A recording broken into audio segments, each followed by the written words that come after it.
Destellos de lente, globos meteorológicos, ilusiones ópticas, gases de pantano. El 95% de los avistamientos de ovnis son explicables y descartables. Pero el 5% restante tiene suficientes testigos y pruebas como para ser tomados en serio.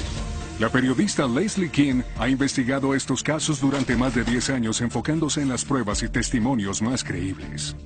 He trabajado con oficiales de alto rango, pilotos, generales y un exgobernador estadounidense para demostrar que en verdad existe un fenómeno físico. Viene en esta dirección. Viene hacia acá. Un gran objeto triangular. Era ovalado y oscuro. ¿Como un disco? Más como un ovni. Hoy, nuevas pruebas en grabaciones de audio, datos de radar y testimonios inéditos hacen que una parte de este selecto 5% sea imposible de ignorar. Es hora de corregir los registros.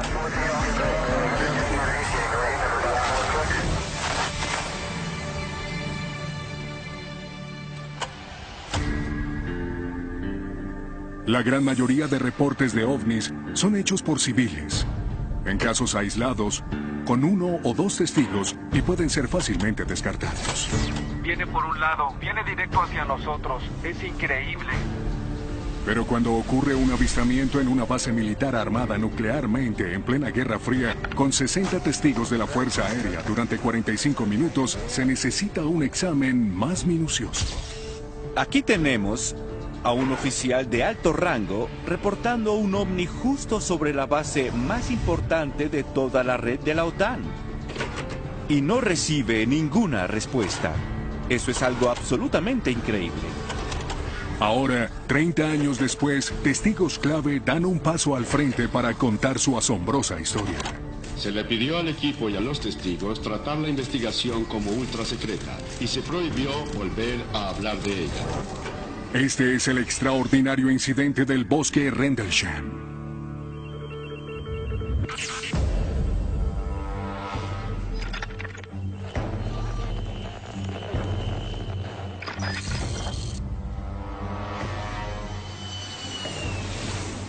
Soy el coronel Charles Holt. En 1980 era subcomandante de la Fuerza Aérea en Bentwaters Woodridge, Inglaterra. Para entonces, esa era la unidad de combate más grande del mundo libre. Nuestra misión como instalación de la OTAN era estar siempre preparados. Temprano en la mañana del 26 de diciembre, fui a buscar el reporte de novedades, que es una lista cronológica de lo que ocurrió en las últimas 24 horas. Cuando entré en la oficina, el sargento en la recepción comenzó a reír. Me dijo: «Coronel, no va a creer esto. Anoche, 3 de nuestros hombres estuvieron en el bosque cazando ovnis. Informaron que creían haber visto una aeronave descender. Cuando fueron a investigar, tuvieron algún tipo de experiencia». Yo les respondí: «Al respecto, anota que vieron algunas luces y déjenlo así por ahora». Holt espera que las historias de ovnis se olviden, a pesar de los rumores en la base sobre una extraña nave vista en el bosque durante la noche de Navidad. Pero en cuestión de días se ve forzado a actuar. 2 noches después tuvimos la fiesta de Navidad. Acabábamos de cenar y esperábamos el postre cuando el teniente de aviación nos dijo al comandante de la base y a mí: «Debemos hablar. El ovni volvió a aparecer». Estaba seguro de que podía resolver eso. Tomé mi grabadora de bolsillo que siempre llevo conmigo y un PN-27, que es un contador Geiger, y salimos al bosque. Más tarde, la noche del 27 de diciembre de 1980, el coronel Holt va con un equipo de 4 oficiales, entre ellos un comandante de aviación y un experto en desastres, hacia el supuesto lugar donde aterrizó la nave 2 noches atrás. ¿Quién diría que encontraríamos a la mitad de los oficiales de seguridad allí? Entre 5 y 7 vehículos todoterrenos, camionetas de 6 puestos tratando de iluminar el bosque. Pensé, es un desastre para la opinión pública. Por eso les pedí que terminaran con eso y que volvieran a la base con lo que pudieran llevar. Tomé mi pequeña grabadora y fui al bosque con un reducido grupo al supuesto lugar de aterrizaje. Hallamos una pequeña marca. Esta zona parece alterada. Tenemos lecturas positivas. Mira, ¿es el epicentro? Afirmativo. Holt y su equipo hallan 3 hendiduras con forma de triángulo en el supuesto lugar del aterrizaje. ¿De qué clase de lectura se trata? Tengo 7 décimas aquí. ¿7 décimas en el centro? Sí. Las lecturas de radiación son 10 veces mayores a la normal o al nivel histórico, lo que sugiere que hay algo más sobre el avistamiento de lo que pensaba Holt al comienzo. Había marcas del lado de los árboles que daban al lugar y algunas ramas en el suelo. Al mirar arriba, vimos una abertura entre los árboles. Era evidente que algo había bajado a través de ellos. Durante la investigación oímos que los animales de granja, como las vacas y gallinas, se alteraron por un breve instante y luego hicieron mucho silencio.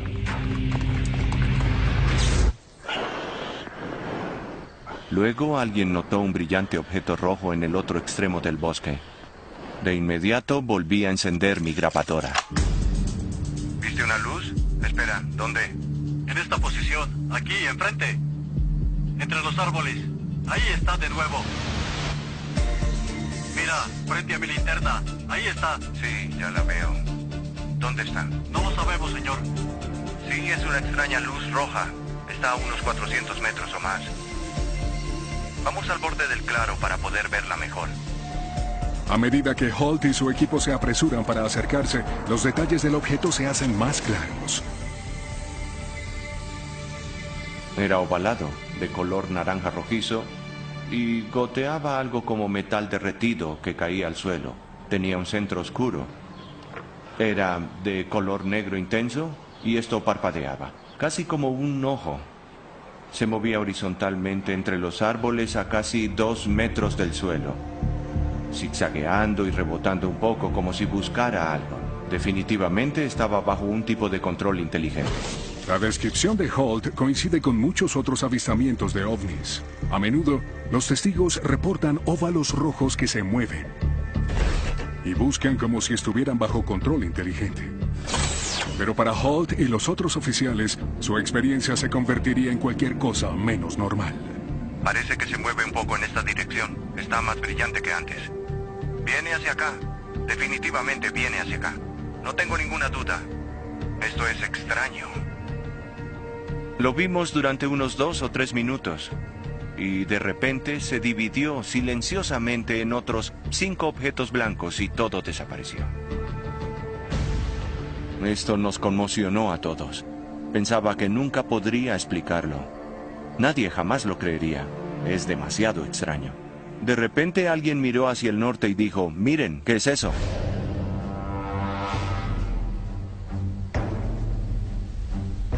Vimos 4 o 5 objetos con forma elíptica con luces multicolores. Estarían a una altura de casi 1000 metros. Se movían a gran velocidad con movimientos angulares y repentinos. Oímos muchas voces en las radios. Siempre tuvimos problemas para comunicarnos, había mucha interferencia. Algunos dijeron que proyectaba una luz sobre los almacenes de armas y nos pusimos nerviosos por lo que ocurriría. Se alejan muy rápido. El que está a la derecha también se aleja. Van al norte. Se aproxima desde el sur, viene hacia nosotros. De repente uno pasa sobre nosotros, se detiene y nos proyecta una luz a los pies. Cuando la luz bajó, nadie se movió. Creo que nadie lo hizo, todos estaban impactados. Pensé que debía haber alguna razón para esto. ¿Se comunicarían? ¿Era un arma? ¿Una advertencia? ¿Qué hacemos ahora? Holt y sus hombres quedan paralizados por la nave que se posa sobre ellos. La experiencia les resulta desconocida a estos profesionales militarmente entrenados. Nunca había visto algo así y mientras estábamos ahí de pie, de repente, desapareció. Pensaba que eso no tenía ninguna explicación real.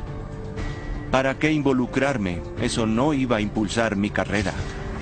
Más de 60 miembros de la Fuerza Aérea avistaron ovnis en el transcurso de las 2 noches que comprenden el incidente de Rendlesham.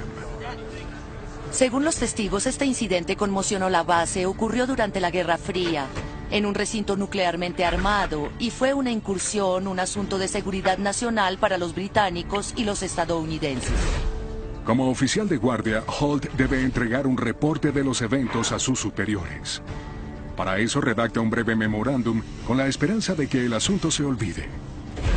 Como Como la base se ubica en Inglaterra, el memorándum es reenviado al ministro de Defensa británico, quien declara el evento como de poca importancia para la defensa y cierra el caso. Y así permanecería durante más de una década. Me llamo Nick Pope. Trabajé para el Ministerio de la Defensa durante 21 años. A principios de los años 90, dirigí el proyecto Omni. Mi trabajo era investigar avistamientos y determinar si había pruebas de alguna amenaza potencial para el Reino Unido. En 1994, Nick Pope hace una revisión del caso del incidente del bosque Rendlesham. Una de las cosas que me motivó fue la aparente falta de cualquier respuesta formal al reporte del coronel Holt.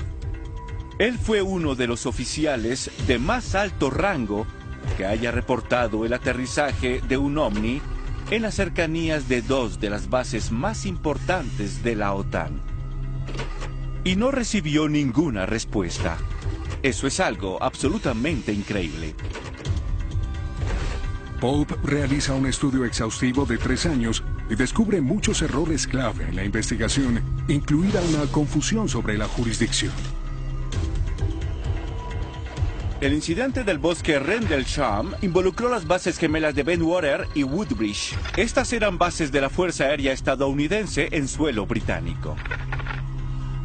Por eso había una completa confusión sobre quién estaba a cargo. Otro problema fue que el lugar de aterrizaje del objeto no identificado no fue acordonado de inmediato. La gente iba y venía contaminando el lugar. Debió haber sido rastreado con un detector de metales. Debieron tomar muestras del suelo, pero no ocurrió. Tras años de revisión, Pope descubre uno de los errores más graves de la investigación original. Me preguntaba si el ovni había o no sido rastreado por un radar. Uno de los testigos dijo que por un momento hubo un objeto sin correlación que sobrevolaba las bases durante 2 o 3 vueltas del radar y luego desapareció. Pero cuando los estadounidenses reportaron esto al Reino Unido, la fecha estaba errada. Es decir, el ministro de la Defensa veía una noche equivocada. Y para cuando notamos el error, la cinta del radar había sido destruida. La investigación original había sido fatalmente saboteada. Pero Pope iría más lejos que solo identificar las fallas de la investigación. Pronto se reuniría con un testigo que se acercó tanto que llegó a tener contacto con una de estas sorprendentes naves y creó asombrosas imágenes de un ovni nunca antes vistas. Estaba muy claro que teníamos pruebas realmente sólidas de uno o varios objetos no identificados que operaron en el Reino Unido. Justo después de la Navidad de 1980, más de 60 miembros de la Fuerza Aérea dijeron haber visto naves múltiples desconocidas sobre las bases gemelas de la OTAN, Bentwater y Woodbridge, en Inglaterra. La experiencia altera a los militares, incluyendo al oficial al mando, el coronel Charles Holt. Pensaba que nunca podría explicar esto. Nadie jamás lo creería. Es demasiado extraño. El avistamiento nunca se explica oficialmente, dejando a los testigos con la duda de lo que vieron. Hasta una década después, cuando Nick Pope, un oficial a cargo de las investigaciones acerca de ovnis del Ministerio de la Defensa británico, promueve una revisión del caso. Me pareció obvio que la investigación original había sido fatalmente saboteada. Preocupado por las fallas, Pope sigue su investigación. En 1994 entrevista a un testigo clave para el caso, el sargento James Peniston, un aviador estadounidense a cargo de la seguridad. 2 días antes del avistamiento del coronel Holt, el sargento Peniston había visto un ovni también. Él y otros 2 aviadores se aproximaron al objeto hasta tal punto que él pudo hacer varios dibujos espectaculares de lo que veía.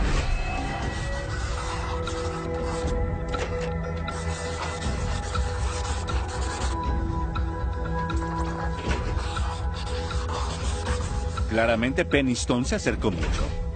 Se puede ver la forma triangular aquí. Es interesante saber que se encontraron hendiduras en el lugar de aterrizaje con forma triangular. Y hubo lecturas de alta radiación donde se encontraban esas hendiduras.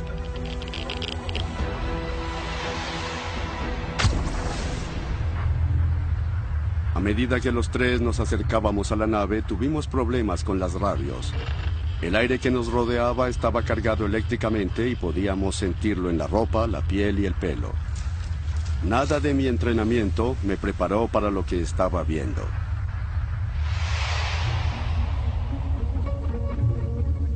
El sargento Peniston observó la nave durante 45 minutos.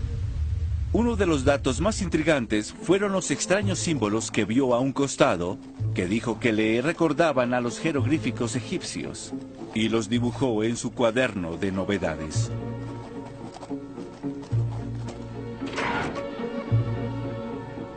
Muchos años después del incidente, el sargento Peniston decide salir de las sombras y hablar públicamente acerca de lo que vio. Más de 80 miembros de la Fuerza Aérea, todos observadores entrenados, presenciaron el despegue. Se le pidió al equipo y a los testigos tratar la investigación como ultra secreta. Y se prohibió volver a hablar de ella. Al ver el incidente del bosque Rendlesham, era muy obvio que teníamos pruebas sólidas para armar un caso sobre ovnis. Que había uno o varios objetos no identificados operando sobre el Reino Unido. El incidente del bosque Rendlesham ahora es considerado uno de los avistamientos de ovnis más contundentes de la historia, e incluye muchas características vistas en los casos de ovnis más verosímiles. Naves triangulares y en forma de disco que se mueven silenciosamente y que aceleran instantáneamente a velocidades desconocidas. Este caso demuestra que todos los casos de ovnis pueden evaluarse. Y si se añade que todos involucran a militares de alto rango, oficiales del gobierno, pilotos y otros casos que se han investigado oficialmente, se crea un corpus de pruebas que sencillamente no puede ignorarse. Hay algo muy extraño. Pero, ¿qué pasa cuando toda una ciudad es testigo de un ovni tan grande como 2 o 3 campos de fútbol? Tenía la forma de un boomerang. Un enorme objeto negro venía hacia nosotros. Pensé que me desmayaría porque estaba fascinado viendo esa cosa. Dije, debe medir 1,5 kilómetros. En 1997, miles de personas en Phoenix, Arizona, vieron una gran nave. ¿Estas luces provienen de visitantes de otro planeta? Se divulgó por todos los canales de televisión. La gente salía de sus casas a ver el cielo. Ahora, nuevas pruebas son presentadas en uno de los casos de ovnis más duradero de la historia. Básicamente se desató el infierno y hubo un bloqueo total. Las explicaciones oficiales son analizadas. La Fuerza Aérea señaló que las bengalas fueron arrojadas a las 10 p.m., pero los testigos hicieron reportes hasta 1 hora antes de que fueran arrojadas. Usar esa excusa es una burla hacia lo que vieron miles de personas. Y un exgobernador hace una revelación sorprendente. Sabía más de lo que dije sobre las luces, sobre Phoenix. Estas son las luces de Phoenix.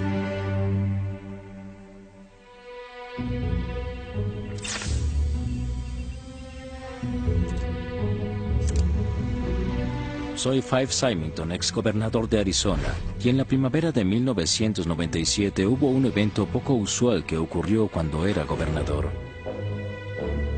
Supongo que mucha gente lo conoce como las luces de Phoenix. Fue la noche del jueves 13 de marzo de 1997 a las 8:30 p.m. Mi hija Mónica vino corriendo a decirme que algo venía desde el borde de la montaña Camel Black. Entonces, 4 de los niños salieron a ver y yo salí con ellos. Al mirar hacia el norte, mi esposa y yo notamos 3 luces blancas de forma triangular que se acercaban a nosotros. Tenía 5 luces enormes al frente y tenía la forma de un boomerang. Era una nave sólida, silenciosa, muy cerca del suelo, y lo que me sorprendió fue su tamaño. Increíblemente enorme, absolutamente gigante. Ni siquiera hay centros comerciales así de grandes. Nos quedamos viéndolo como flotaba justo sobre la casa. Quizá lo vimos en su totalidad entre 5 y 6 minutos. Con mi esposa nos miramos a los ojos y le dije, acabamos de ver nuestro primer ovni. ¿Estas luces provienen de visitantes de otro planeta? Cientos de personas en la ciudad creen que hay una gran posibilidad. Lo describen como un gigante boomerang muy iluminado que planea en el cielo. No hay explicaciones oficiales de esas extrañas luces. Se divulgó por todos los canales de televisión. La gente salió de sus casas a mirar el cielo y recuerdo que miles de personas en la ciudad vieron las luces. Llamaron a la oficina del gobernador y al Departamento de Seguridad Pública. La gente quería respuestas. Yo mismo comencé a hablar con la dirección de la Guardia Nacional y tenía a miembros de mi equipo comunicándose con la base Luke de la Fuerza Aérea para saber si volaba alguna nave exótica sobre el valle, pero no obtuve respuesta. Todos decían lo mismo. Por Dios, no sabemos qué es. Algo extraño sucedió en el cielo de Arizona que aún no ha sido explicado. Los fanáticos de ovnis lo consideran un avistamiento muy importante.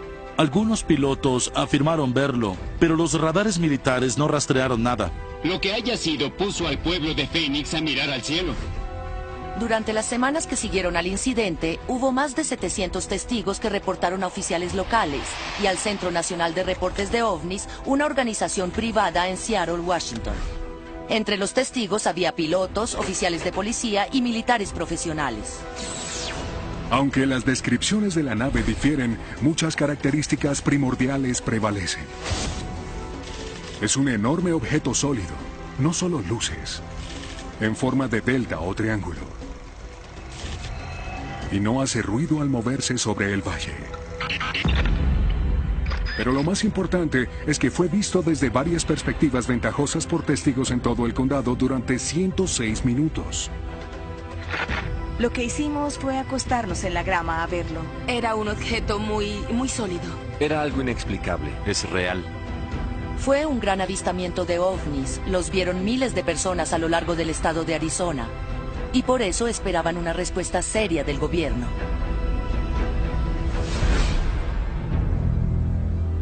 Uno se puede imaginar la histeria colectiva que reinaba en nuestra comunidad sobre lo que había pasado y sobre qué haríamos al respecto. Ordenaré una exhaustiva investigación de este suceso y haremos las averiguaciones necesarias para llegar al fondo de esto. Estaba investigando, quería obtener respuestas, pero todos los medios oficiales trataban de negar haberlo visto, lo que me sorprendió.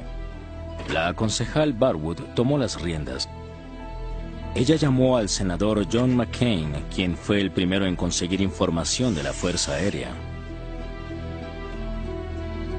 La Fuerza Aérea le dice al senador McCain que las luces eran bengalas arrojadas por la Guardia Nacional entre las 9:30 y las 10 p.m. Pero como los avistamientos comenzaron a las 8:15 p.m., más de una hora antes de que se arrojaran las bengalas y en otros lugares de la ciudad donde fue visto el ovni, esto no logra explicar lo que muchos testigos vieron. Fueron arrojadas cerca de las 10 de la noche al sureste de Phoenix. No estaba en la ciudad o en el condado. Lo que mi esposa y yo vimos ocurrió a las 8:30. Creo que este enorme objeto apareció cerca de las 8:30 y las autoridades lo encubrieron arrojando las bengalas a las 10. Fue un evento intencional, sí. Lo que resultó confuso fue que las luces que aparecieron en televisión esa noche eran de las bengalas. Estas luces provienen de Porque visitantes. el video de las noticias fue tomado a las 10 p.m. cuando arrojaron las bengalas. Extraños puntos de luz. Pero eso no explica lo que vieron los testigos. Las bengalas fueron arrojadas 2 horas después de que comenzaron los avistamientos. Eran 2 eventos separados.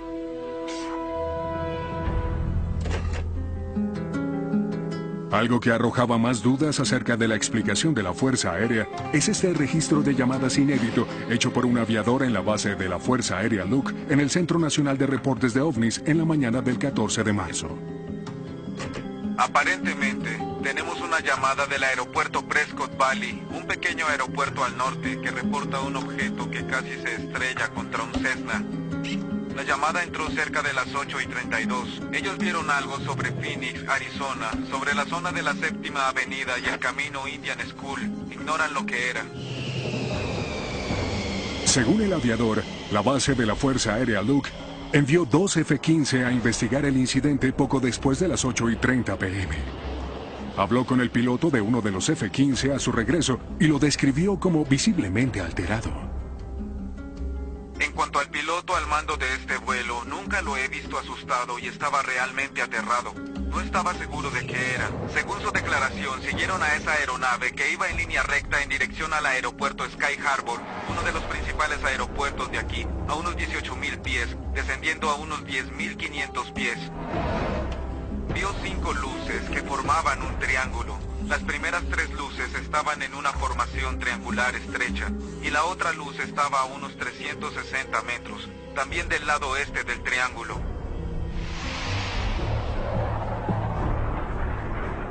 Se asustó mucho y luego de que aterrizaron en la base tuvimos un bloqueo. El infierno se desató y cerraron la instalación. A pesar del impactante testimonio, la Fuerza Aérea niega categóricamente el encuentro.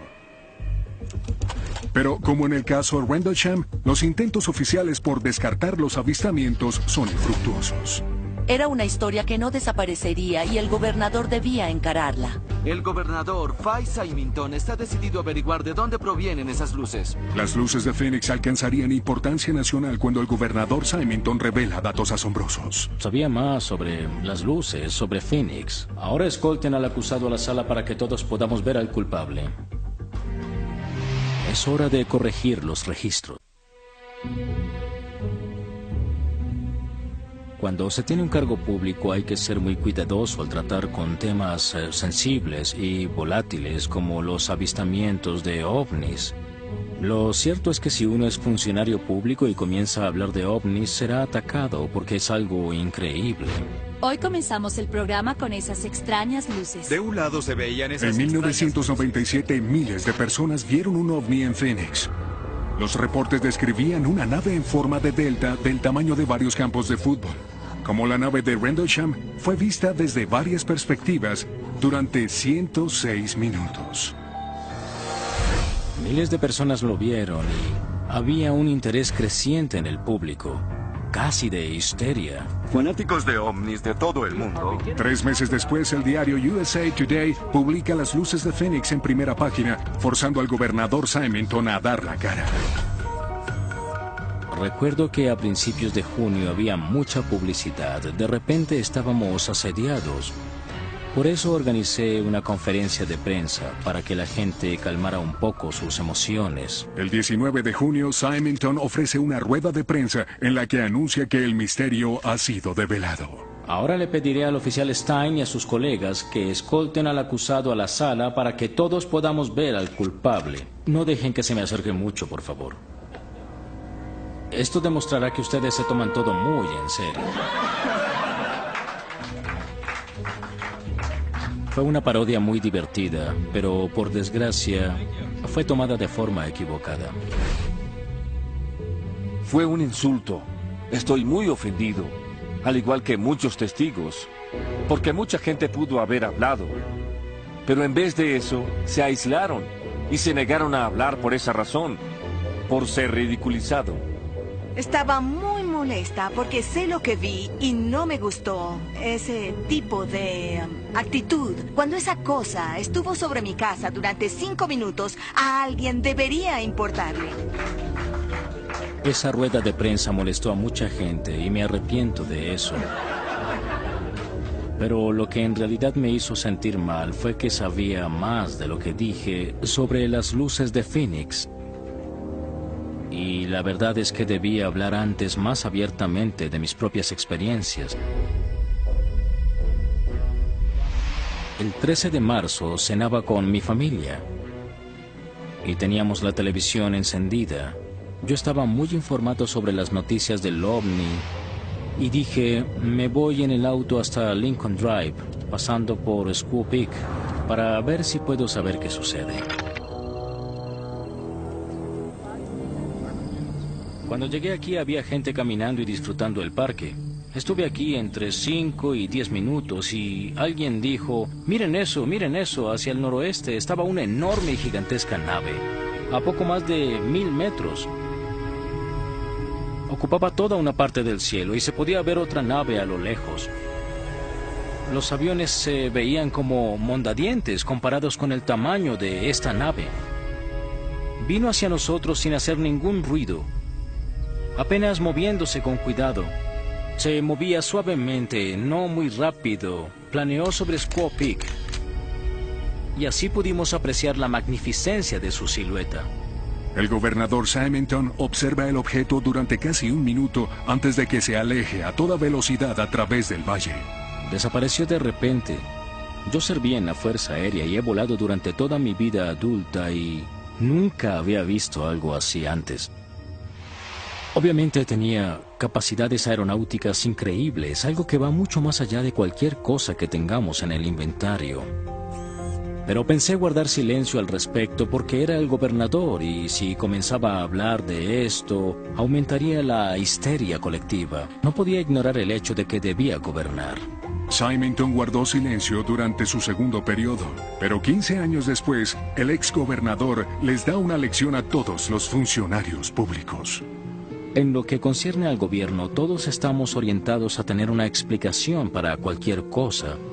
Y es difícil para entidades del gobierno decir, no lo sé, o no podemos explicarlo. Eso es admitir vulnerabilidad.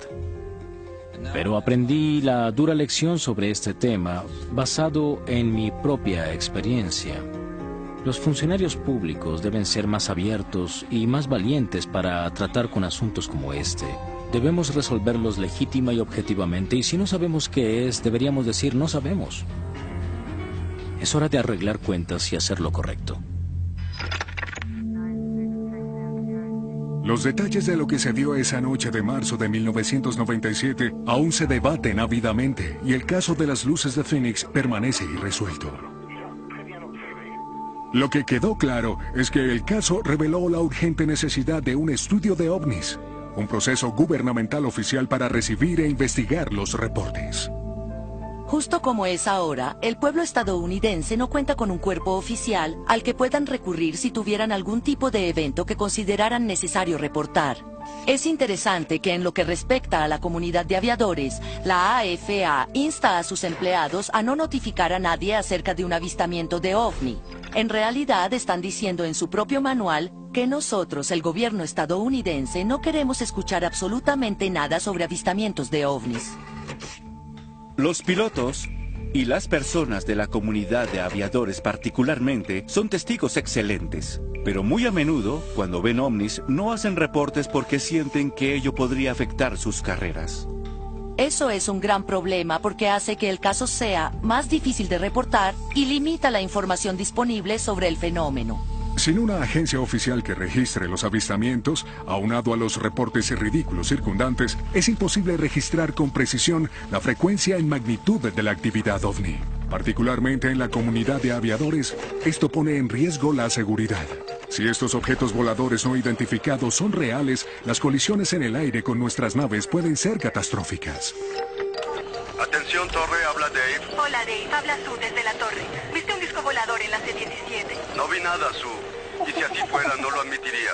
Menos de una década después de las luces de Phoenix, estos eventos son divulgados como una incursión de ovnis en uno de los aeropuertos más transitados de los Estados Unidos. Muchos pilotos y trabajadores de United Airlines juran haber visto un ovni. Definitivamente no fue un avión como lo conocemos. Reportes frívolos y sensacionalistas acerca de ovnis inundaron la Internet, haciendo más difícil que nunca poder diferenciar lo creíble de lo cuestionable. En respuesta, un grupo de expertos establece parámetros investigativos y científicos para evaluar las pruebas de este fenómeno. Uno de ellos es la periodista veterana Leslie Kean. He investigado el tema de los ovnis durante unos 10 años. Siempre enfocándome en información sólida y fehaciente. Pruebas de radares, fotografías, pruebas físicas evaluadas en laboratorios. Ignoramos material orientado a conspirar que abunda en la cultura e inunda Internet. En enero de 2007 me sorprendió una historia asombrosa que estaba en la primera página del diario Chicago Tribune. Varios empleados de United Airlines vieron un objeto como un disco metálico sobre una de las terminales, específicamente sobre la puerta C-17. Fue a una hora pico, era una tarde atareada entre las 4 y 4:30. Muchas personas en tierra lo vieron, también pilotos, miembros de tripulación, directores y personas que mueven los aviones. Medía entre 7 y 25 metros y estuvo sobre la puerta C-17 durante al menos 5 minutos. Luego la cosa salió disparada hacia las nubes que había en lo alto y dejó una forma muy definida en la nube, como un molde de galletas. Los testigos, profesionales entrenados de la aviación, estaban perplejos por lo que habían visto. Llevo mucho tiempo en el departamento de aviación, O'Hare. Definitivamente no fue un avión como lo conocemos. El caso O'Hare se suma a la montaña de información sobre ovnis, haciendo eco de características comunes de los avistamientos de ovnis anteriores. Era un objeto en forma de disco que planeaba silenciosamente y aceleraba instantáneamente a velocidad desconocida. Pero la prueba más importante estaba a punto de ser revelada. Atención, torre, habla Dave. Hola, Dave, habla Sue desde la torre. ¿Viste un disco volador en la C-17?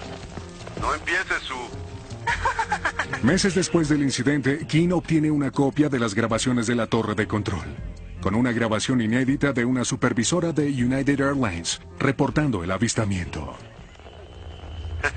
Bien, lo siento. ¿En qué puedo ayudarte? Hola, lo siento. Le decía a Dave que había un disco volando sobre Charlie 17 y él pensó que estaba ebria, pero no lo estoy, no estoy bebiendo. Sí. Alguien debe tener una foto de eso. Si la llegan a ver... ¿Un disco? ¿Como un frisbee? Más como un ovni. Sí, está bien. Bien, adiós. Muy bien, estaremos pendientes. Esta es una prueba importante. Demuestra que había algo ahí que fue reportado a la torre, pero aún así fue tratado como si fuera una broma. Y creo que eso se debe en parte a la política de la AFA de descartar reportes de ovnis. Así se trate de un espacio aéreo restringido o un aeropuerto transitado en medio de la hora pico, nadie sabía que haría esa cosa. Fue una importante amenaza. Al principio, la AFA no dijo nada, pero cuando se divulgaron las grabaciones, debían decir algo. Debido a la presión del público, la AFA publica una explicación 2 meses después del avistamiento. Lo primero que dijo la AFA es que esto fue un reflejo de luz proveniente de un banco de nubes. Dijeron que las luces de los aeropuertos hacen cosas extrañas en las nubes. El problema era que las luces del aeropuerto no habían sido encendidas aún. La segunda explicación que dio la AFA fue que se trató de un fenómeno atmosférico, específicamente una nube perforada. Una nube perforada es un fenómeno natural originado por la caída de cristales de hielo de un banco de nubes sobre otro, lo que hace que se perfore un orificio en la nube más abajo. El problema es que debe haber temperaturas bajo cero para que ocurra. Sabemos que la temperatura era muy cálida en O'Hare ese día. La temperatura no estaba bajo cero a nivel de esa nube. Por ende, es imposible físicamente de que ese evento haya sido causado por una nube perforada. Por último, el caso O'Hare y la respuesta de la AFA son la forma típica como el gobierno de los Estados Unidos trata los avistamientos de ovnis. Primero evitan hablar de ello, pero cuando eso se hace imposible, las autoridades dan cualquier explicación que pueda concordar, sin importar si es posible o no. Es un problema serio que ha ocurrido infinidad de veces durante décadas. Es un procedimiento común para casos como este. A pesar de la situación actual, hubo una época en la historia del país en la que se promovían los estudios científicos y los avistamientos eran bien recibidos por el gobierno. Durante los últimos 3 años, un gran número de personas sanas y confiables se han visto involucradas en el tema de los platillos voladores. Leemos y hablamos al respecto, preguntándonos sobre estos reportes de fenómenos extraños en los cielos. Estoy convencido de que es algo de origen extraterrestre. En los años 50 y 60 hubo muchos avistamientos reportados. Había mucha cobertura en los medios y el gobierno no podía decir qué ocurría. Esto fue durante la Guerra Fría, por lo que había gran preocupación en la opinión pública sobre cosas inexplicables en el cielo. Entonces el gobierno creó una agencia adscrita a la Fuerza Aérea llamada el Proyecto Libro Azul, cuyo propósito era recopilar reportes del público e investigar casos. El proyecto Libro Azul fue lanzado oficialmente en 1952. El equipo de 5 personas recibió más de 1.500 reportes solo durante el primer año. Yo iba conduciendo hacia el norte por la autopista 101 cerca de las 3 de la tarde. Noté unas luces azules que opacaron las de mi avión. Miré a mi derecha y vi en el cielo 3 tubos de luz fluorescente. Estaba sorprendida. Prácticamente pasó volando sobre mi cabeza. El objeto viajaba en línea recta. Conté 8. Venían directo del mar. Comencé a oír un sonido agudo como un silbido. Vi una luz hermosa, plateada y un poco rosada. Entre 1952 y 1969, el proyecto recibió más de 12.000 reportes de ovnis, de los cuales unos 800 siguen aún sin resolverse. Es claro que el alcance del fenómeno ovni es mucho más amplio de lo que puede manejar la Fuerza Aérea. El proyecto Libro Azul estaba viciado desde el principio. Tenía pocos empleados, era obsoleto y pasó a ser un ejercicio de relaciones públicas para la Fuerza Aérea.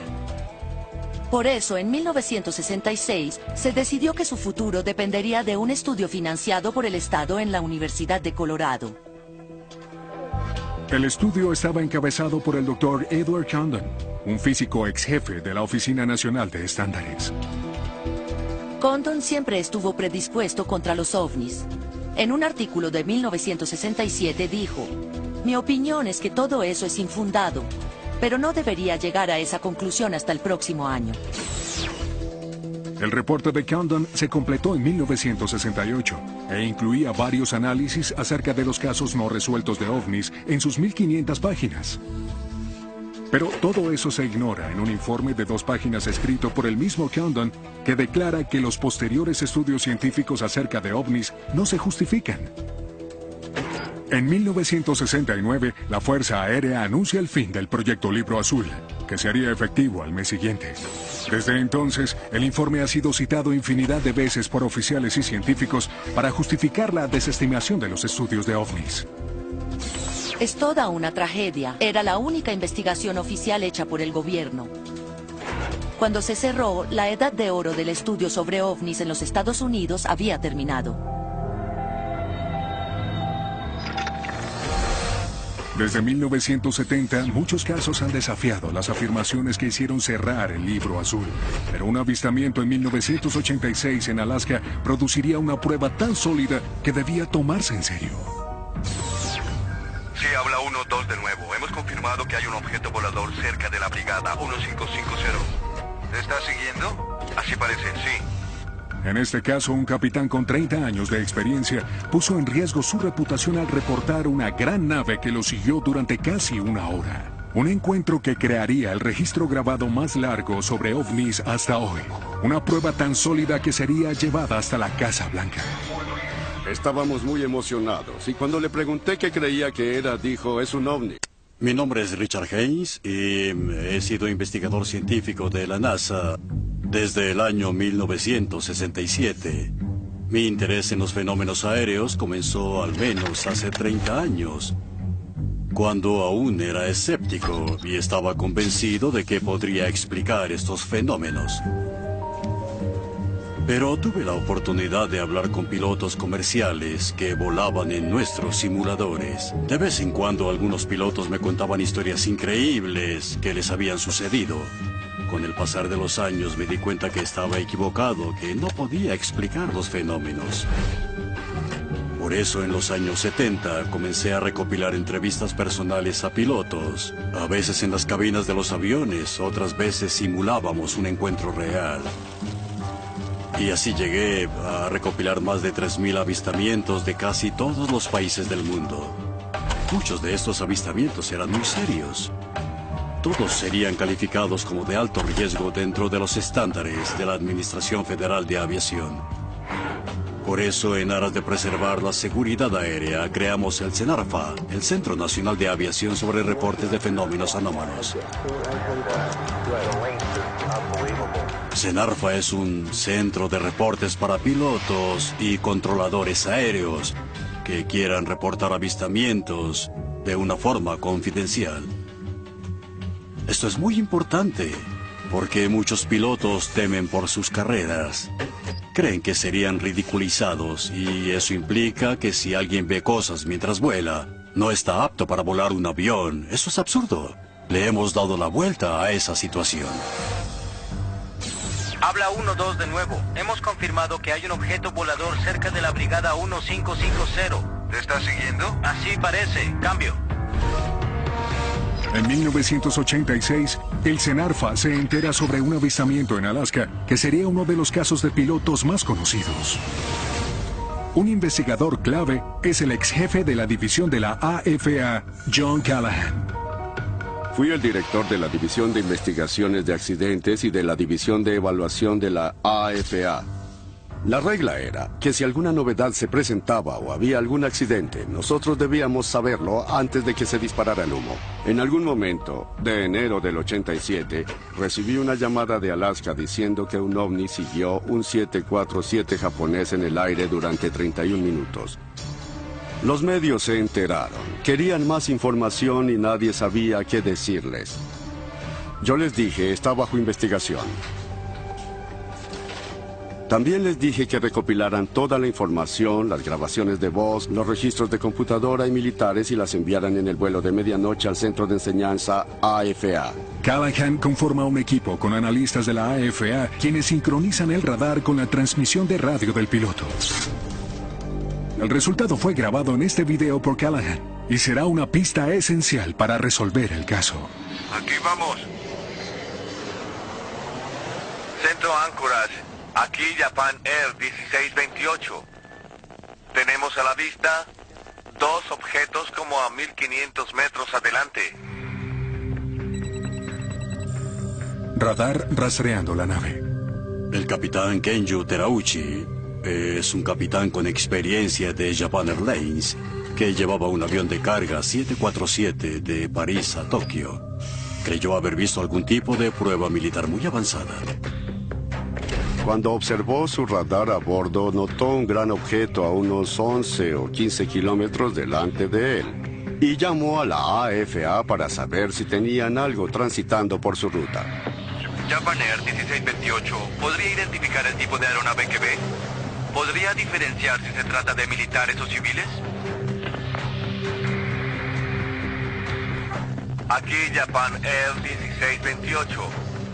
No podemos identificarlo, pero sí podemos ver que tiene luces de navegación y luces estroboscópicas. Al ver estas pruebas de radar, el equipo de Callahan puede confirmar el objeto no identificado cerca del avión de Terauchi. Pero es en esta inédita entrevista hecha por el Dr. Haynes con el piloto japonés lo que ilustra los detalles extraordinarios de la nave. Lo que me dijo era totalmente sorprendente. Era un objeto enorme, más grande que su propio avión. Tenía la forma de una nuez grande, tanto como 3 o 4 portaaviones. Emitía luces y una nave más pequeña iba y venía hacia la nave más grande. ¿Cuánto tiempo le tomó moverse desde la posición de las 12 en punto? Fue muy rápido. Yo lo miraba, pero mis ojos no pudieron seguir su movimiento. El capitán Terauchi no inventó excusas para estar asustado. Dijo que tenía mucho miedo. El capitán y su primer oficial esperaban una colisión y estaban sujetándose. Tan grave como eso fue. El controlador de Anchorage se tomó en serio el avistamiento. Su próximo paso fue confirmar la presencia del objeto con la base de la Fuerza Aérea Elmendorf. Parece que estoy recibiendo los primeros datos. No sé si están errados o algo. Negativo, no están errados. Quiero que siga rastreando el área para ver si consigue algún código y verifique que no tiene naves operando en esa área. Afirmativo, no tenemos a nadie ahí ahora. El militar vio los objetos. El controlador que opera los radares también los ve. Según el piloto, hay una gran nave por aquí que se queda con él por un rato. Japan Air 1628. Señor, haga un giro de 360 grados a la derecha e infórmenos. Entendido, 360. Cuando el capitán Terauchi se aproximaba a Fairbanks, recibió autorización para realizar un giro de 360 grados. Quería alejarse rápido de ese objeto que se encontraba a su izquierda. Tal vez supuso que el objeto continuaría en línea recta y él iría hacia la derecha dejándolo atrás. Pensamos que se había ido porque solo podía ver nuestras luces de giro. Recuerdo que pensé que todo estaba bien y nada había pasado.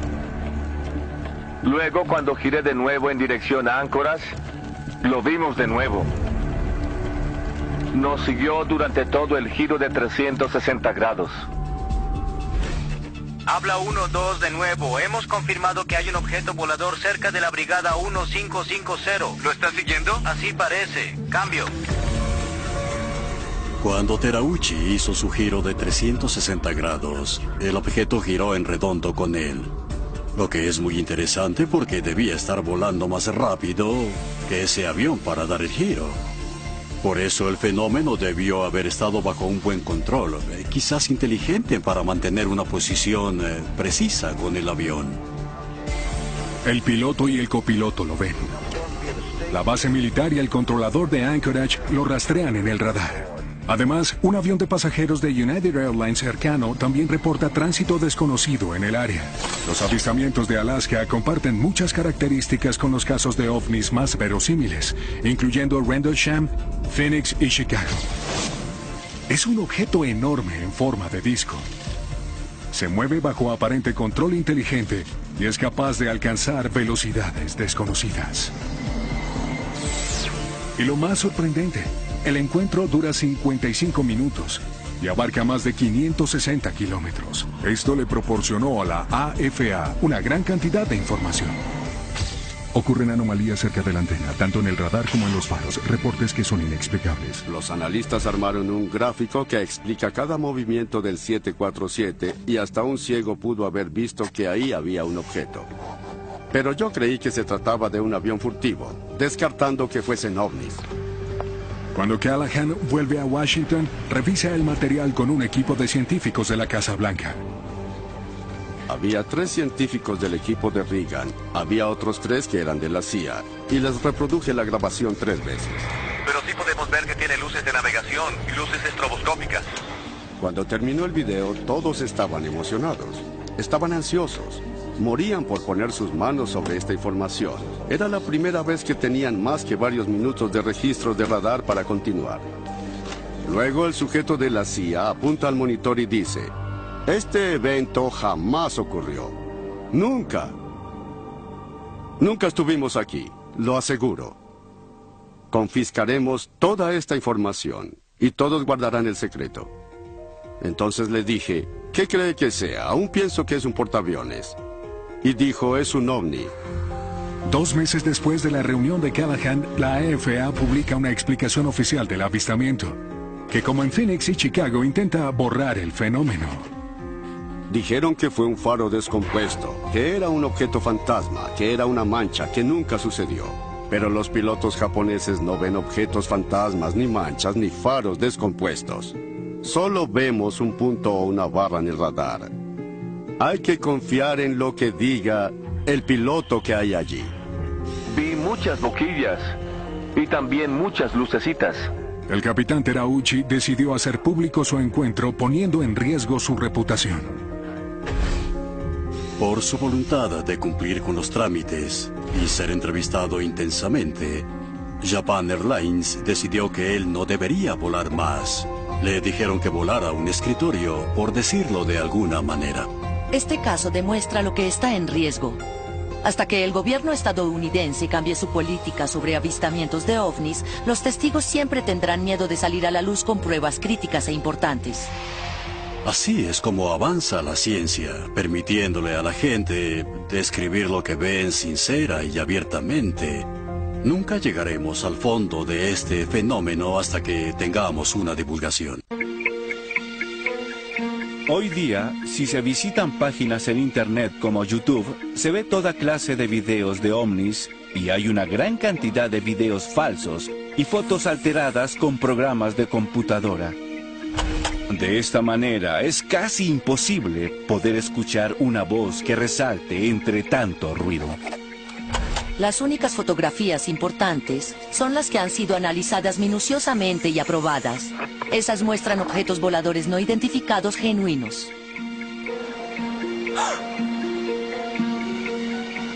Uno de los videos de ovnis más vistos en la red, con más de 17 millones de reproducciones en YouTube, es este, supuestamente grabado en 2007 en la isla de Haití. Además de otras imágenes enviadas por Internet, esto emocionó a los seguidores del fenómeno ovni. Pero con el avance de los programas de efectos especiales, se hace cada vez más difícil distinguir entre imágenes reales y falsas, lo que les da a los expertos en efectos visuales una opinión valiosa acerca del tema. Soy Doc Trumbull y me dedico a hacer películas de ciencia ficción con efectos especiales. Trabajé en 2001 Odisea en el espacio, Encuentros cercanos del tercer tipo, Blade Runner, Viaje a las estrellas, la película. Vivo de hacer naves nodrizas, naves espaciales y ovnis. Hoy tenemos una situación en la que todo el que tenga una computadora puede hacer ovnis. Puedo hacer ovnis falsos en mi teléfono celular. Están por todos lados. Mi creencia personal es que existe algo muy real. Pero nunca he visto una fotografía que no haya podido duplicar o falsificar digital, óptica o fotográficamente para hacerla ver igual. Por eso soy mi peor enemigo en ese tema, porque sé lo que es posible. Durante su último proyecto, Trumbull comparte su opinión sobre la autenticidad del video de Haití de 2007. Me parece que es muy bueno. No creo que sean ovnis reales, pero creo que es un efecto especial muy bien elaborado porque hay movimientos de cámara muy dinámicos que se ajustan al movimiento irregular de la cámara con el movimiento del objeto. Parece que tienen una nave con trayectorias balísticas, lo que le da sentido a que vuelen en formación. Pero ocurren muchas cosas que hacen perder la ilusión hasta cierto punto, donde, bueno, congelaré la imagen. Miren estas dos palmeras. Son idénticas. Esta hoja, esta otra, esta y esta, en realidad son de una fotografía que tenía una palmera y se puso en dos lugares. En verdad, es la misma palmera dos veces. Eso no ocurre naturalmente, eso es imposible de lograr. Ocurren otras cosas, como cuando esta cosa pasa entre los árboles y, aunque sea una luz muy brillante, no afecta a estas hojas en lo absoluto. Debería haber más luz entre estas hojas, algún tipo de luz intermitente y alguna interacción, pero no hay nada. Bien, es buen trabajo, pero yo no lo creo.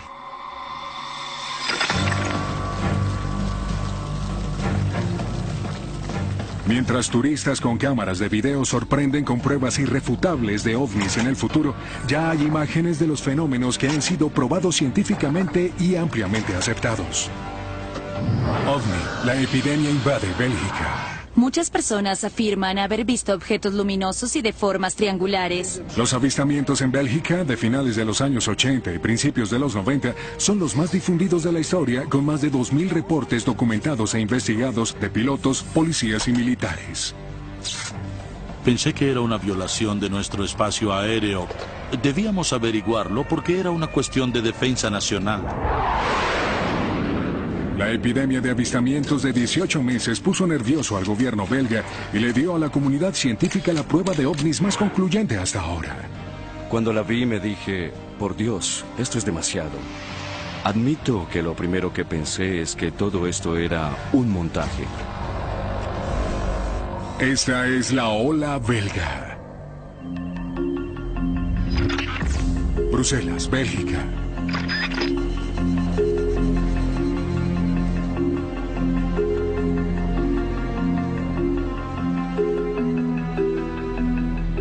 Mi nombre es Patrick Ferrin y fui uno de los cofundadores de SOBETS, que es una asociación sin fines de lucro dedicada al estudio de fenómenos aéreos y espaciales. En 1989, la situación estaba muy tranquila en Bélgica con respecto a los ovnis. Era tan tranquila que decidimos cerrar la asociación porque ya no había avistamientos. Y repentinamente comenzaron a ocurrir cosas extrañas en la zona de Epen. Históricamente hablando, este fue el comienzo de la ola de ovnis de Bélgica. 29 de noviembre de 1989, 17 horas.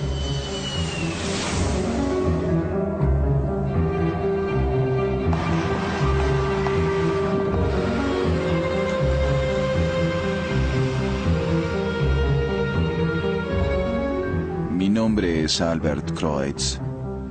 Para la noche del 29 de noviembre de 1989, yo era operador en la estación de policía de Even. Alrededor de las 5:30 p.m., un equipo de oficiales le informan a Kreutz acerca de un objeto que vuela en la localidad y que lo alumbra como a un campo de fútbol. Bromeé con ellos ya que era finales de noviembre y se acercaba el Día de los Inocentes en la región. Entonces luego gritaron: "Observa por la ventana del último piso y lo verás".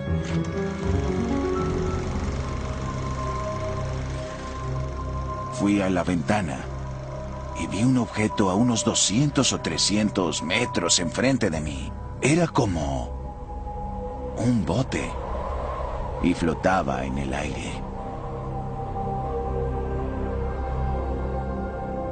Verlo fue espectacular. Me hizo pensar que no estábamos solos en este planeta, ni en el universo. Me pareció precioso.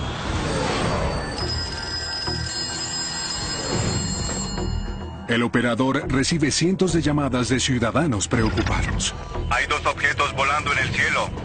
Les pide a los oficiales de las cercanías que sigan el objeto. Síguelo, quédate debajo de él. Uno de ellos es Dieter Plumens, inspector general de la policía en Kelmins. Plumens está de servicio con su compañero deteniendo traficantes de drogas en la frontera con Países Bajos cuando recibe la llamada. Cuando escuchamos la llamada por radio, viajábamos en esta dirección. Entonces vimos una luz o algún tipo de objeto detenido sobre la torre Henri Chapelle. Y nos preguntamos, ¿qué es lo que estamos viendo?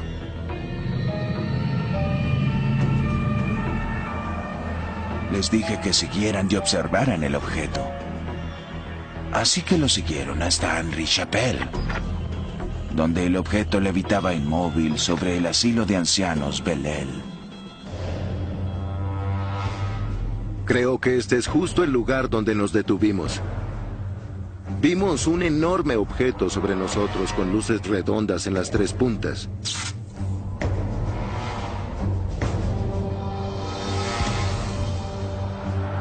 En algún momento, un objeto mucho más pequeño salió desde atrás. Tenía una luz rojiza, intermitente, sincronizada con una luz más grande.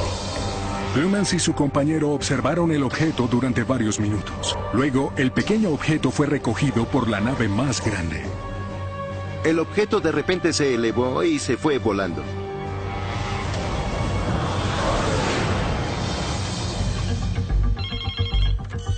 Los informes de Kreutz y Plumens estaban entre los muchos que se hicieron esa noche. En total, 13 policías reportaron una nave triangular no identificada en 8 lugares diferentes de Epen. Mi esposo vio algo increíble anoche. Cerca de 60 reportes más se reciben esa noche sobre una cantidad de avistamientos que atraerían la atención de los medios a nivel internacional, obligando al gobierno belga a dar explicaciones. Fue una noche histórica porque los reportes de avistamiento fueron muy parecidos. La mayor sorpresa es que esto apenas era el comienzo. OVNI, la epidemia invade Bélgica. Muchas personas afirman haber visto por un largo tiempo objetos voladores luminosos y que tienen una forma triangular. ¿Vieron un extraño fenómeno en el cielo? ¿Un ovni? El día después del 29 de noviembre, hubo una gran cobertura de los medios. Estaba en televisión, en los periódicos, en todos lados. Inmediatamente tomamos el auto y nos dirigimos a Epen para entrevistar a las personas que lo vieron. Grabación de voz auténtica. Mi esposo vio algo absolutamente increíble anoche. Era un objeto enorme con rayos de luz que lo siguieron varios minutos hasta que él llegó a casa. No se atrevió a llamar a nadie porque temía que lo dejaran en ridículo. Me pareció importante informarles.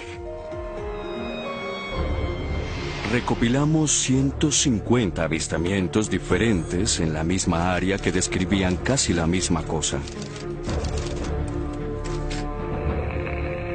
Tenía forma de triángulo. Un triángulo. Un gran triángulo, sí. Un enorme objeto oscuro y triangular. Cada una de sus puntas tenía una fuerte luz blanca. Eran como las luces de aterrizaje de un avión, pero mucho más fuertes y brillantes. En medio del triángulo había una gran luz roja intermitente. Lo que es muy interesante es que en 1989 no se reportó ningún objeto triangular. Y para entonces, en ovnilogía se hablaba mucho de platillos voladores, discos y cosas por el estilo, pero no de objetos triangulares ni tampoco oscuros. Eso era algo nuevo. Son reportados avistamientos de ovnis en la frontera belga. Los avistamientos en Bélgica del 29 de noviembre atraen la atención internacional, provocando una respuesta inmediata del gobierno. Se designa a un hombre clave para la investigación, el jefe de división Wilfred de Brouwer, jefe de operaciones de la Fuerza Aérea Belga. En 1989 yo estaba a cargo de la protección del espacio aéreo del país, cuando se reportaron un total de 143 avistamientos en el área de Epen. Cuando se reciben tantos reportes a nivel militar, muchos oficiales los rechazan porque no están dentro de sus competencias. Es frustrante tener que declarar que uno ignora lo que está pasando. Cuando eso llegó a mi oficina, yo quise reaccionar de esa manera. Pero pensé que eso sería una intrusión en nuestro espacio aéreo, y siendo el país sede de la OTAN, debíamos averiguarlo porque era un asunto de defensa nacional. La primera acción de Brouwer fue comunicarse con la embajada americana para saber si algún avión se había dirigido al área sin previo aviso. Respondieron rápidamente y confirmaron que ninguno de esos aviones estaba en Bélgica. No son aeronaves americanas. Con eso descartamos esa teoría. Pero los avistamientos continuaron, incluyendo muchos casos donde mucha gente había hecho el mismo avistamiento. Oficiales de policía, militares, funcionarios del gobierno y un meteorólogo de la Fuerza Aérea. Eran testigos confiables. Todos estaban convencidos de que vieron algo excepcional. Uno de los casos que más intriga a de Brouwer ocurrió 2 semanas después del avistamiento inicial, cuando unos testigos reportaron una nave en forma triangular cerca de Ernach. De Brouwer se asombra, sobre todo por el testimonio del coronel André Amond, ingeniero civil y director de la infraestructura del ejército belga. Salí de mi casa con mi esposa para recoger a mi hijo en la estación del tren Gembloux. Vi 3 paneles amarillos moviéndose conmigo paralelamente de un lado del camino. Debajo había una luz roja intermitente. No sabía qué era. Mi esposa dijo que quizá se trataba de un avión, pero yo quería verlo, así que me detuve. Y el objeto se detuvo con mi auto. Así que aceleré y bajé la velocidad 2 o 3 veces. Y cada vez el ovni lo hacía conmigo. Luego el ovni se movió detrás del bosque Sartre-Nash. Así que giré a la izquierda y me detuve en una pequeña colina frente a una granja. El ovni salió detrás de los árboles por allá. Vi una enorme luz blanca acercarse hasta casi 100 metros de nosotros. Diagrama del coronel Amond. Se podía oír el tráfico de la autopista y a un tren pasando como a 1 kilómetro de ahí. Pero en ningún momento oímos algún sonido proveniente de este objeto, que teníamos apenas a 100 metros de nosotros. Lo observamos entre 6 y 8 minutos. Luego mi esposa dice, Andrés, sube al auto, esto no me está gustando nada. En ese momento la luz blanca retrocede y se aleja al este tan rápidamente como un parpadeo.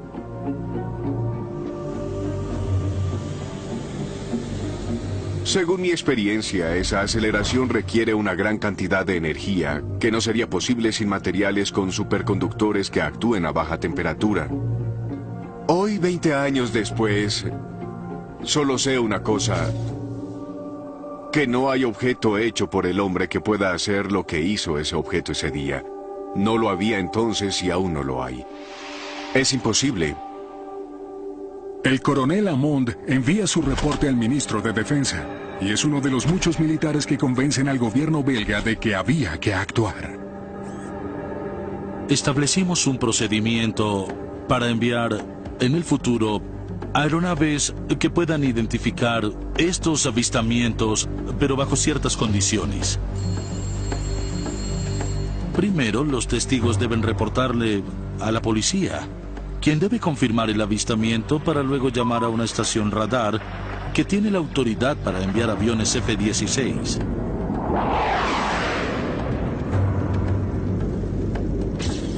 Soy Yves Milbergs.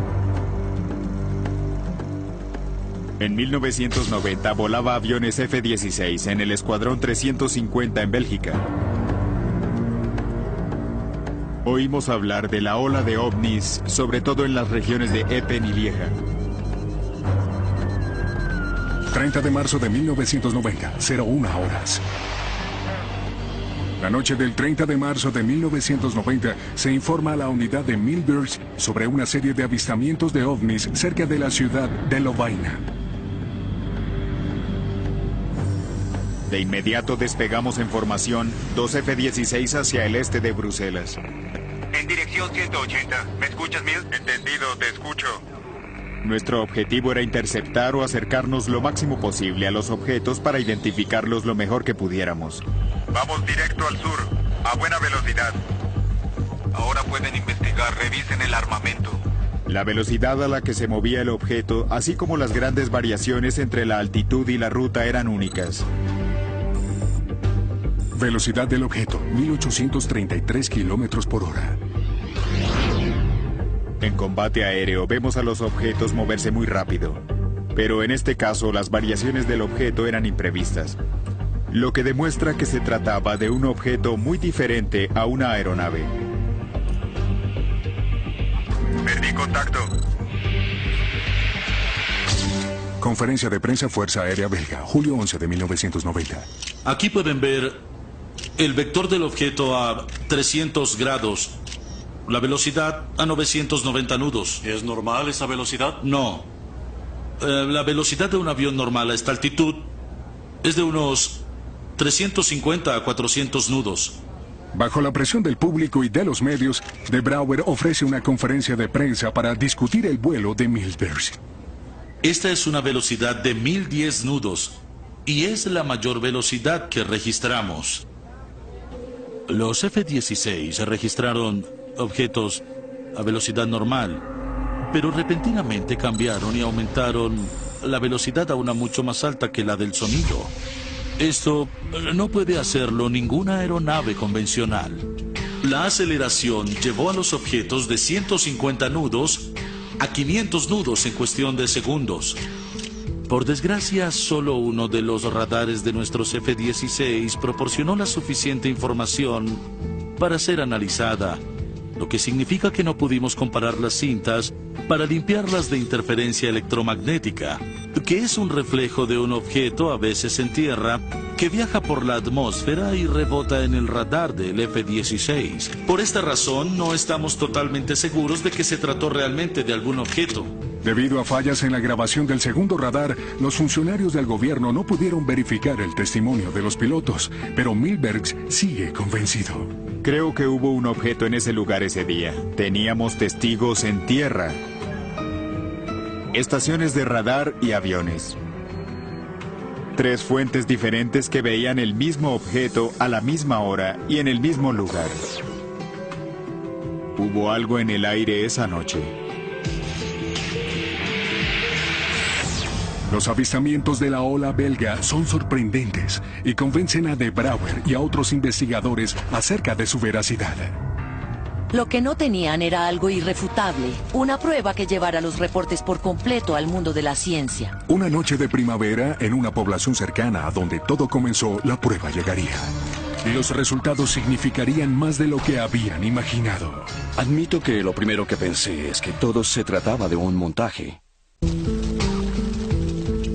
Más de un año después de que comenzó la ola belga, los reportes de ovnis continúan llegando a la oficina del cofundador de SOBEPS, Patrick Ferrin.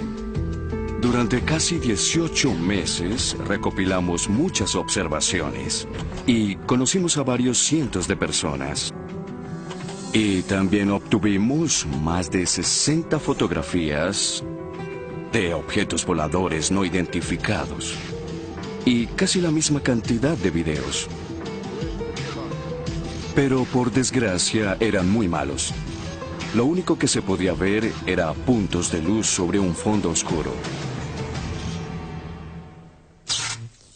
Pero tuvimos la suerte de encontrar una buena fotografía que fue tomada en la pequeña localidad de Petit-Rechamp, que no está lejos de Epen. 4 de abril de 1990, 22 horas. A las 10 de la noche del 4 de abril de 1990, una chica paseaba a su perro en el jardín y vio un objeto muy extraño.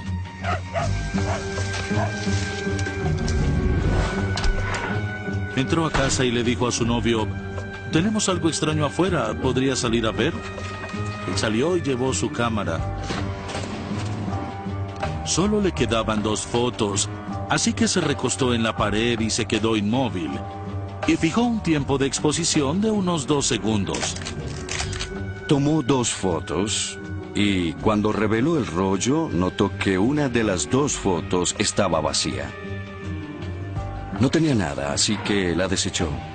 Pero la segunda era interesante. Mostraba 3 luces y algo rojizo justo en el medio, pero nada más.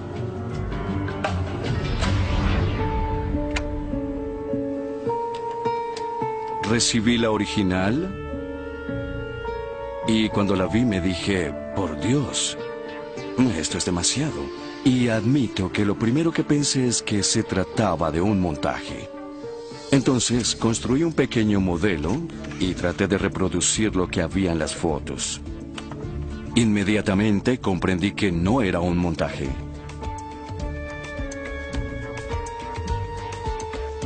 Entonces decidimos ver a alguien que fuese un experto en análisis digitales. Alguien con las herramientas adecuadas para detectar y demostrar si se trataba de un montaje o no. La diapositiva es estudiada intensamente durante un año por el profesor Marc Acherois, un físico nuclear de la Real Academia Militar en Bruselas.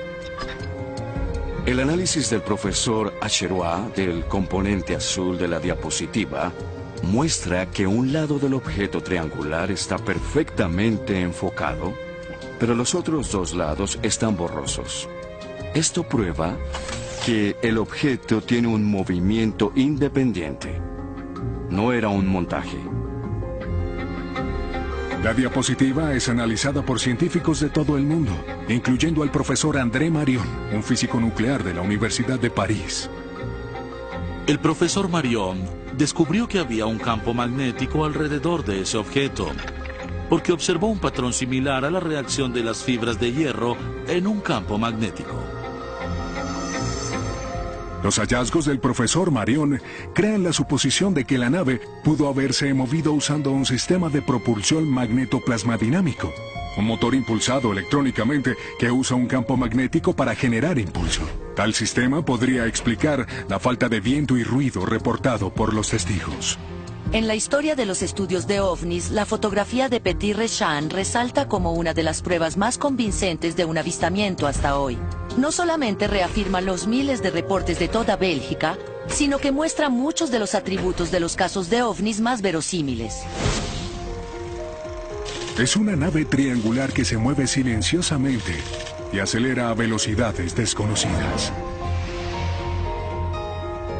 Lo interesante sobre los avistamientos de Bélgica es que en el Reino Unido tuvimos una ola similar de avistamientos 3 años después. Muchos testigos mencionaron a un gran ovni de forma triangular con 3 luces en la parte inferior de la nave y una luz cambiante más grande en el centro. Es evidente que en ambos casos los gobiernos ven esto y llegan a la conclusión de que estamos tratando con un fenómeno real. La ola belga es sorprendente no solo por la gran cantidad de avistamientos, más de 2.000, sino por la precisión con que fueron reportados y oficialmente investigados. Duró casi 18 meses. Y de repente, no hubo nada más. De los 2.000 casos reportados, se investigaron 650. De esos 650, 500 siguen sin explicación. La pregunta de qué son sigue abierta. E ignoro la respuesta. Eso es seguro. Solo puedo decir lo que no fue. No fue un avión, no fue un helicóptero, no fue un dirigible, ni un Zeppelin, ni un ultraligero, ni un avión no tripulado. Nada de eso. La ola belga sigue siendo un misterio. Y hasta ahora, 20 años después, los testigos tienen más preguntas que respuestas. Estoy frustrado porque después de 20 años, nadie ha dado una explicación. Efectivamente, había 2 objetos en el cielo. No tenemos explicación.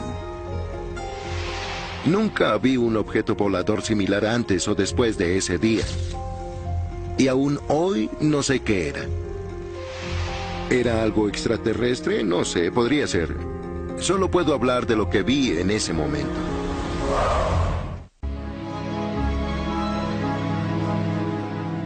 Para los miles de testigos de la ola belga y muchos otros que documentaron sus encuentros en bases militares, aeropuertos importantes o en los cielos sobre nuestras ciudades, hay solo una conclusión.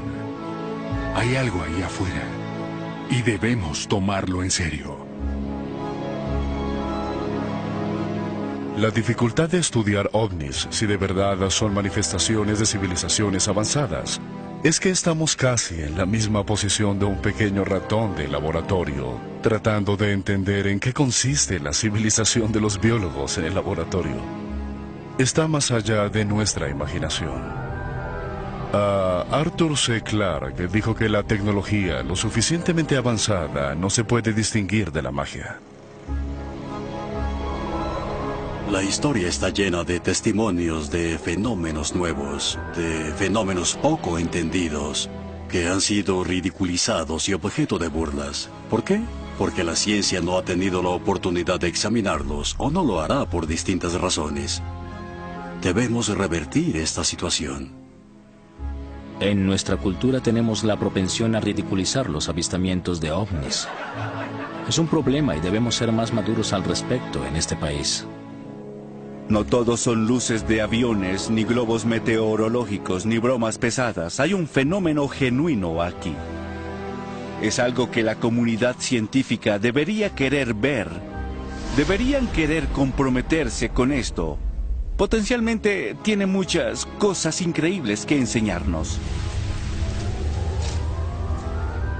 Debemos tener presente que nuestra civilización tiene apenas unos 40.000 años.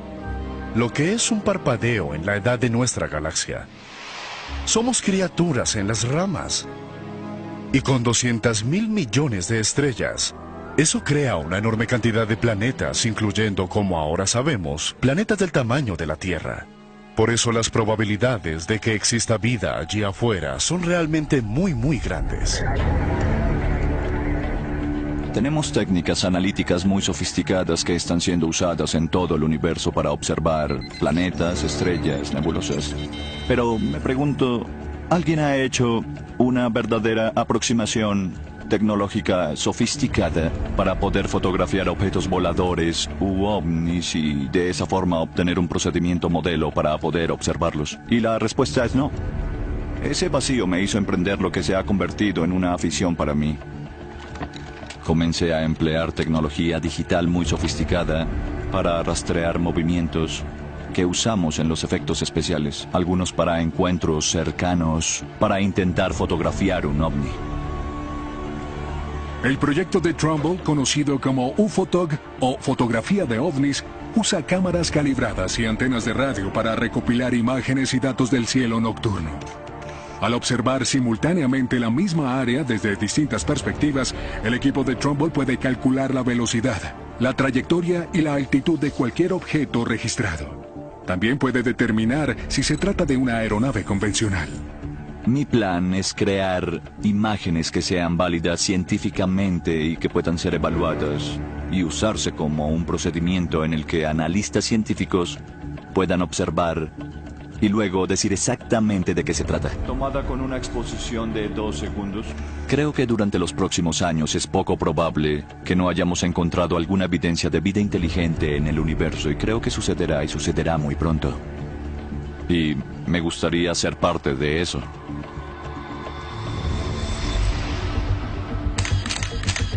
Es emocionante estar involucrado en una investigación de ovnis. Hay mucha oportunidad de que obtengamos información incluso más sólida. Pero debemos ser cuidadosos y mantenerla en los estándares más altos.